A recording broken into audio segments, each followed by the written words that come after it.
Hey everybody, it's Lance Bell with a daily quickie commentary. Now look, I know I'm a day late and $1 short with this story, but the server just came up and I want to talk about it. And what happened back on Friday, and that's the Rock Hall inductions. Now folks, let's be real. Deep Purple in Chicago should have been in, and they should have been in a long time ago. No question about that. But a lot of people are mad about N.W.A. Now, before I get into what I say my thoughts about that, here's what they said when they found out about their induction. One thing that was a big misconception, the impression wasn't just to go out and kill people. To be clear, to be very clear, the fact that a famous group can be looked just like one of us, can dress like one of us, talk like one of us, prove to every single kid in the ghetto that you can be successful and still have your voice while doing it. So yeah, it's been 30 years, exactly 30 years since we formed the group N.W.A. Back then, we weren't thinking about fame or fortune or anything like that. We were just some kids in the studio having fun, recording, you know what I mean?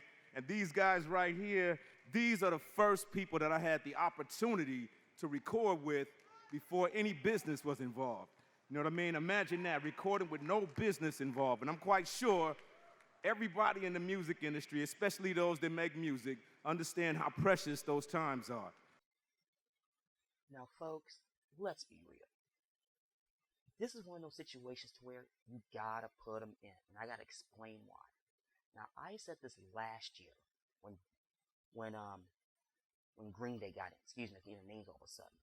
And the reason why they got in with the Hall Gabe, I said back then that N.W.A. should have been in first. And you're probably wondering, why would you put N.W.A. in first?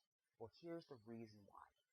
Now, once you meet the minimum requirement of being in a group, I think it's 25 years from their initial album, if I remember correctly. And somebody correct me in the comments below. They did something for music that a lot of bands cannot say they did. They actually changed the business. Now, you can say for the genre itself, gangster rap is good or bad, for better or worse. That's another discussion for another day. But they were pioneers in that particular genre, and that junction in the era of music, especially go back right to the early 90s, the two things were on the rise, and that was gangster rap and grunge. And keep in mind, that was only 25 years ago, or 26 years ago, excuse me. They, like I said, they were pioneers. They totally changed the business, for better or worse.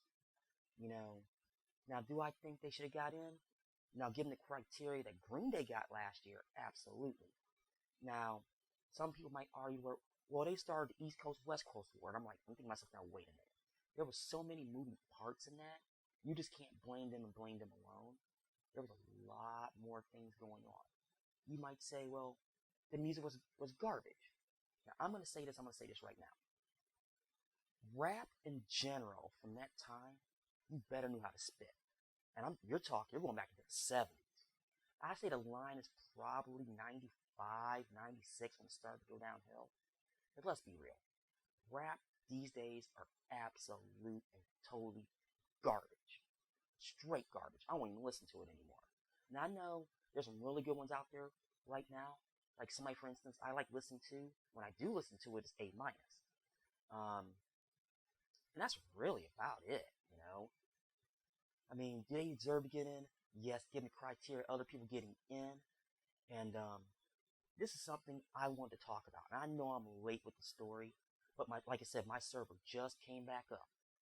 Well, folks, I'm done rattling for this morning. And that is your Daily Quickie.